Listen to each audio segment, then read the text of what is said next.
Good morning, children. Today let us learn the story of a girl named Jahnavi. Jahnavi was a bright little girl who lived with her parents and three brothers in a small village in the state of Kerala, India. Her parents worked in agriculture. She had a dream. What could that dream be? Can anyone tell me? How can she make her dream come true? What is your dream? What can you do to make your dream come true? You all shared many wonderful thoughts. Very good. Now let us learn the story. One day Jahnavi was sitting alone on the bank of a river. At that time the girl was crying. A large shining tear rolled down her nose. Then another tear followed. A kingfisher spread its wings like a blue arrow in the sunlight and dived into the river. A green lizard crawled to the riverbank to bask in the sun. Oh dear, what happened? Why are you crying? A voice was heard. It sounded sleepy and whispery. Jahnavi was startled because she was sure she was completely alone there. It could not be the lizard. As for the kingfisher, it was up in the bamboo bushes, eating the fish it had caught. It could not be the parrots either, because parrots chirp loudly, while this was a soft, sleepy voice. She looked around. There was not a living creature in sight. She became frightened and wanted to run away. Then the voice came again. You should not cry, you know. And besides, you come here almost every day to see me, so you should not be afraid at all, said the voice. She could not understand anything. It sounded like the bubbling murmur of the river. But how could a river talk? That was impossible. Then the voice came again. Yes, it is me, the river. All right, tell me everything that happened, said the flowing river. I have to keep flowing and reach the sea quickly, you know. Speak fast. My mother and father won't let me go to school, said Jahnavi. I asked my mother, why can't I go to school like Etan and Meena? Mother said, you are still very young, dear. Maybe later. But when Jahnavi turned 5, her younger brother Ramu was born. Then her mother said, maybe next year. Jahnavi, I am going to the fields. Look after your little brother. Now she was almost 10 years old, and was carrying around little Apu, the youngest. They don't need me. They only... She stopped and cried. Now I'm afraid to go to school. I've become older. I'm already 10 years old. They'll never send me to school. But I want to go. Like Etan and Meena, I want to learn to read. Jahnavi called her elder brother Etan. In Malayalam, Etan means elder brother, though his real name was Gopi. I want to know why spiders and yellow flowers are yellow, why bamboo trees make rustling sounds, why the moon always comes from behind the hills and not from somewhere else, why the tiny fish in the paddy fields become frogs. I want to know everything. Stop, said the river. You are taking my breath away with all your questions. So many whys. I can tell you where the moon goes, said the river as if sharing a secret. It goes down toward the sea. I've seen it. It always travels the same way, over the hills and down toward the sea, just like me. My little brother Ramu also goes to school, said Jahnavi.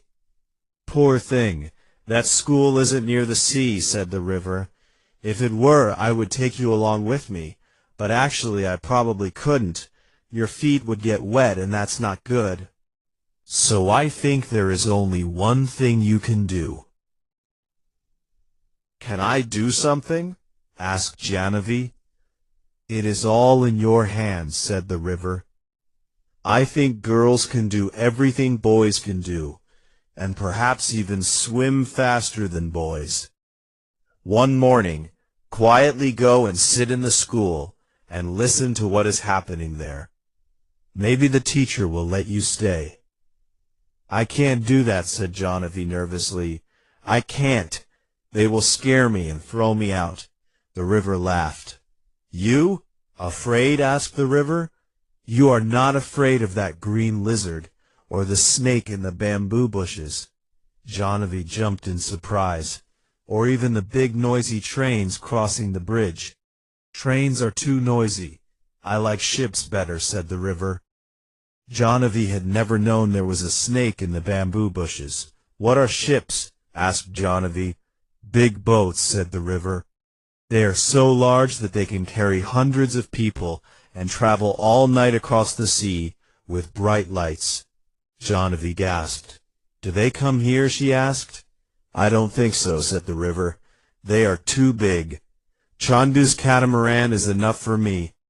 Chandu is a fisherman. Maybe one day Chandu can take you to see a ship." "They'll never let me go," Johnavy sighed sadly. "First try going to school," said the river. "Remember, it is all in your hands." Johnavy gathered her courage. The next day, carrying little Apu on her shoulder, breathing nervously, she somehow reached the school. The teacher was teaching a lesson. Johnavy stood near the door and listened. It was a story about Prince Ashoka, who later became a great king. By then little Apu had fallen asleep on her shoulder. Johnavy slowly moved forward and sat in the last row on the mud floor with the other children. Apu did not make any sound. She listened carefully. "Where did you come from, little girl?" asked the teacher. "What is your name? You are new in my class." "She is Gopi's sister, sir. Gopi is in the next class," said one boy. "Her name is Johnavy," said another. "Oh, so you are Gopi's sister? Gopi is a good boy." "If you truly want to come to our school, Johnavy," said the teacher, "we will speak to your father. Don't worry, we'll find a way." The next evening, while Johnavy was lighting the lamp, she saw the teacher climbing the steps to their house. She saw her father scratching his cheek, a habit he had when he was worried, while the teacher nodded and spoke, though she could not hear clearly. Later her mother said, "Little Johnavy, I will miss you very much if you go to school. Girls should study as much as they want. When I was your age, I wanted to go to school too, but your grandmother said no. Now I am very happy that the teacher came and spoke to your father." Then Johnavy said, "Mother, when I grow up, I will become a teacher. I will go from house to house in our village and ask all the little children to come to my school. I will teach all those girls everything I learn." The next morning, before school started, she went through the fields to meet the river. "I did it," she told the river. "I was scared, but I could do it. They are letting me go to school. I am going to learn to write my name and do sums. And I'm also going to find out why the tiny fish in our paddy fields become frogs." The river laughed sleepily and softly. "Come again, little one.